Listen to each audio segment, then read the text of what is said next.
నాగేశ్వర్ గారు ఊహించిందే లోక్సభ ఎన్నికలకు ముందు ఎట్టి పరిస్థితుల్లో కూడా సిఏఏ అమలు చేసి తీరతారని. అసలు ఏంటి ఈ సిఏఏ అంటే, దాని అమలు వల్ల దేశంలో అసలు ఏం జరగబోతోంది? దేశంలో ఏం జరుగుతుంది అన్నదానికన్నా ఇది ఇప్పుడే ఎందుకు తీసుకొస్తున్నారు? డిసెంబర్ 2019లో చేసే చట్టం ఇది. అంటే ఈ చట్టం చేసి సుమారు 4 ఏళ్ళు దాటిపోయింది. మరి ఇప్పుడు ఎన్నికలకు ఇక రేపో మాపో నోటిఫికేషన్ వస్తాయి. లాస్ట్ టైం అయితే March 10th నోటిఫికేషన్ వచ్చింది. ఇప్పుడు ఎనీ మూమెంట్, మొన్న ఎలక్షన్ కమిషన్ రిజైన్ చేసి ఉండకపోతే ఇప్పటికే వచ్చేది. సో ఎన్నికల నోటిఫికేషన్కు కపుల్ ఆఫ్ డేస్ ముందు సిటిజన్షిప్ అమెండ్మెంట్ యాక్ట్ మళ్ళీ ఎందుకు తీసుకొచ్చారు? ఈ చట్టం వచ్చినప్పుడు దేశవ్యాప్తంగా తీవ్రమైన ఆందోళనలు జరిగాయి, ఘర్షణలు జరిగాయి, సుమారు 100 మంది మరణించారు. దేశవ్యాప్తంగా పెద్ద ఎత్తున రిలీజియస్ పోలరైజేషన్, మతపరమైన సమీకరణ, ఉద్రిక్తలు జరిగాయి.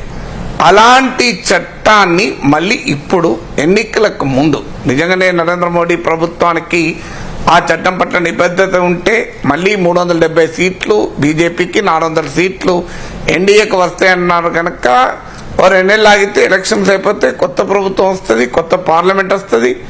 దాన్ని మళ్ళీ లోక్సభలో ఆల్రెడీ పాస్ అయినటువంటి చట్టం కనుక దాన్ని అమలు మొదలు పెట్టచ్చు. ఆల్రెడీ పార్లమెంట్ ఆమోదం పొంది అమలు మాత్రమే నిలిపివేశారు, అందువల్ల అమలు మొదలు పెట్టవచ్చు. ఇప్పుడు అవి అమలు చేయడంలో చాలా క్లియర్ పొలిటికల్ ఉద్దేశం ఏంటంటే, దేశంలో నిరుద్యోగం గురించి, ధరల పెరుగుదల గురించి, ఆర్థిక పరిస్థితి గురించి, లే ఆఫ్ల గురించి, పెట్రోల్ ధరల గురించి, దేని గురించి ప్రజలు ఆలోచించకూడదు. ప్రజలు మళ్ళీ సిఏఏ పేరిట కొట్టుకోవాలి, మతం పేరిట తన్నుకోవాలి, మతపరమైన భావోద్వేగాలు, ఉద్రిక్తతల ఆధారంగా ఓటు వేయాలి. ప్రజల జీవన సమస్యల వల్ల మీద ఆధారపడి కాదు, వికసిత భారత్ అనే అంశం పైన కాదు, కేంద్ర ప్రభుత్వ పనితీరు పైన ఆధారంగా కాదు, కేవలం భావోద్వేగాల పైన ఎన్నికలకు పోవాలి అనేటువంటి ఉద్దేశం. ఎందుకంటే 2019 ఎన్నికలకు ముందు పుల్వామా, బాలాకోట్, సర్జికల్ స్ట్రైక్స్ ఆధారంగా ఎన్నికలకు పోయారు. ఎకానమీ, అన్ఎంప్లాయ్మెంట్, ప్రైస్ రైజ్ ఇలాంటి ఇష్యూస్ అన్ని పక్కకు పోయాయి. మళ్ళీ ఇప్పుడు కూడా ఎకానమీ, అన్ఎంప్లాయ్మెంట్, ప్రైస్ రైజ్ అనే ఇష్యూస్లో పోతే మోడీ ప్రభుత్వం ప్రజల మద్దతు కూడగట్టుకోవడం కష్టం. అందువల్ల మళ్ళీ emotional issues, divisive issues, polarising ఇష్యూస్ను తీసుకొచ్చి ఎన్నికల్లో లబ్ధి పొందాలన్న ఏకైక వ్యూహం తప్ప ఇందులో మరొకటి ఏం కనబడతలేదు. ఇప్పుడు ఇన్నేళ్లుగా అమలు కాని చట్టాన్ని ఇప్పుడే అమలు చేయాల్సిన అవసరం ఏంటి? ఎమర్జెన్సీ ఏముంది? ఇక్కడ ఈ చట్టం చెప్పేది ఏంటి? పాకిస్తాన్, బంగ్లాదేశ్, ఆఫ్ఘనిస్తాన్ నుంచి వచ్చి భారతదేశంలో ఉంటున్న రాజ్యాంగ రీత్యా అక్రమ వలసదారులు అంటారు, ఇల్లీగల్ మైగ్రెంట్, వారికి పౌరసత్వం ఇవ్వడం. సో అందులో ఆఫ్ఘనిస్తాన్, బంగ్లాదేశ్, పాకిస్తాన్ నుంచి వచ్చిన ముస్లిమేతరులు, అంటే ముస్లిమేతరులు అన్న పదం వాడలేదు కానీ హిందువులు, బౌద్ధులు, జైనులు, సిక్కులు, క్రైస్తవులు అని రాశారు, పార్సీలు అని, అంటే ఒక ముస్లింలు మినహా అని దానికి క్లియర్గా అర్థమవుతుంది. దాన్ని వారికి పౌరసత్వం ఇవ్వడము. పాకిస్తాన్లో, బంగ్లాదేశ్లో అక్కడ ఇస్లామిక్ రాజ్య హింసకు గురవుతున్న హిందువులకు కానీ ఇతర మతస్థులకు కానీ పౌరసత్వం ఇవ్వడం తప్ప నేను అనడం లేదు.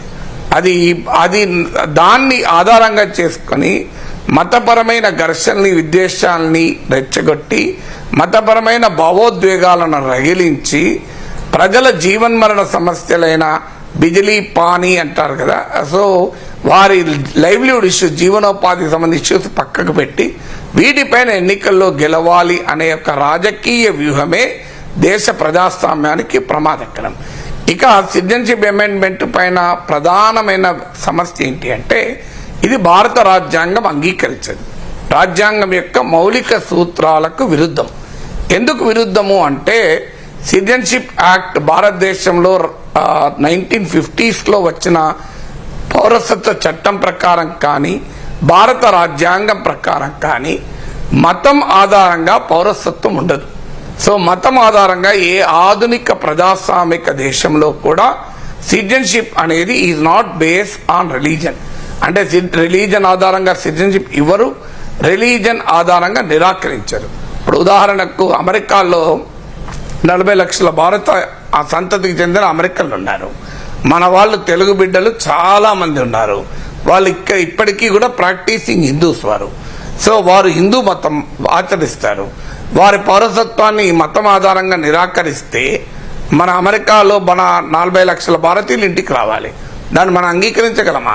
బ్రిటన్ ప్రధానమంత్రి, ఆయన బ్రిటిష్ పౌరుడు, మన రిషి, ఆయన ఎవరు? ప్రాక్టీసింగ్ హిందూ.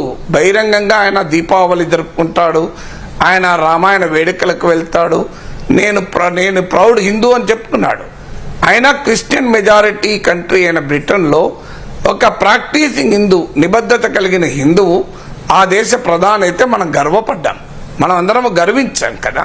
సో అందువల్ల ఒక ప్రాక్టీసింగ్ హిందూ బ్రిటన్లో ఇప్పుడు రేపు ఆధునిక భారతదేశం మతం ఆధారంగా పౌరసత్వాన్ని నిర్వచిస్తే ప్రపంచ ఆధునిక ప్రజాస్వామిక దేశాల సరసన భారతదేశం ఎలా నిలబడుతుంది?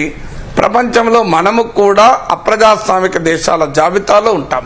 అందుకే నీకు అమెరికా ఉదాహరణ, బ్రిటన్ ఉదాహరణ ఇవ్వడంలో కారణం అది.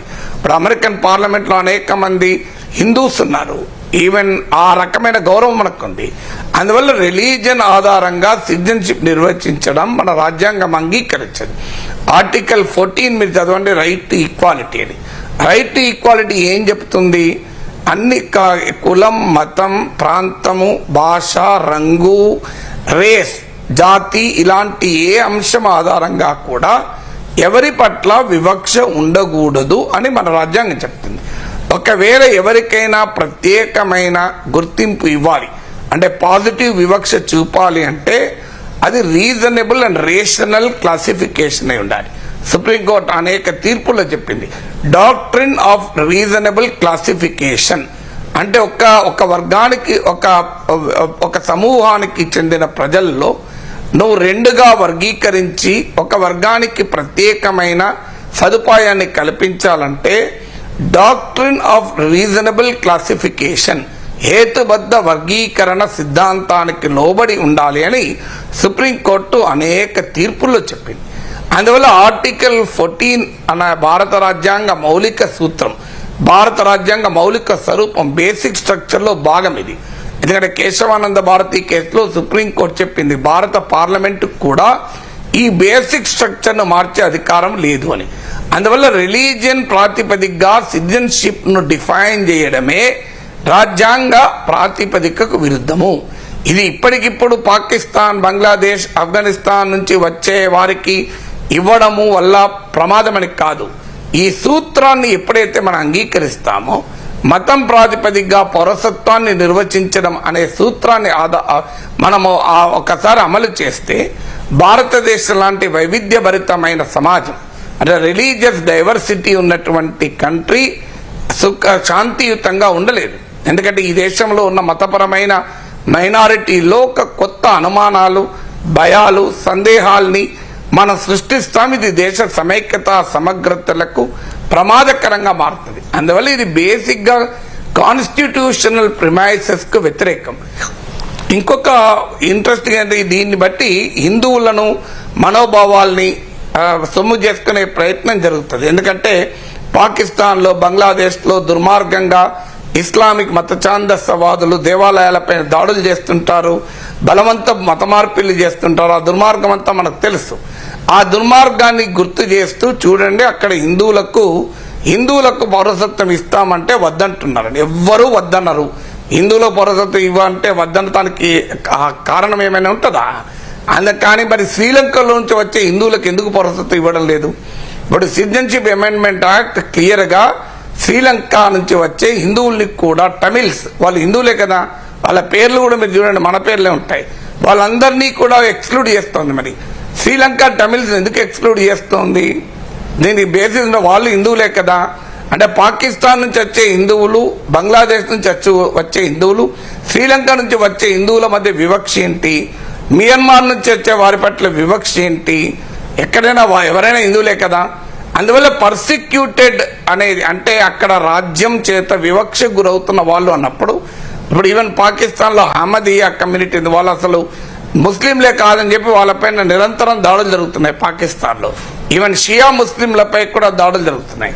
అందువల్ల మనము ఒక ప్రాతిపదిక అనేది ఏర్పడినప్పుడు నిజంగా ఇది హిందువులందరికీ కూడా మేలు చేసేది కాదు. హిందువుల్లో కూడా 3 దేశాల హిందువులకు మాత్రమే, మళ్ళీ శ్రీలంక హిందువులకు, మరో దేశ హిందువులకు ఇది ఎలా చేయదు.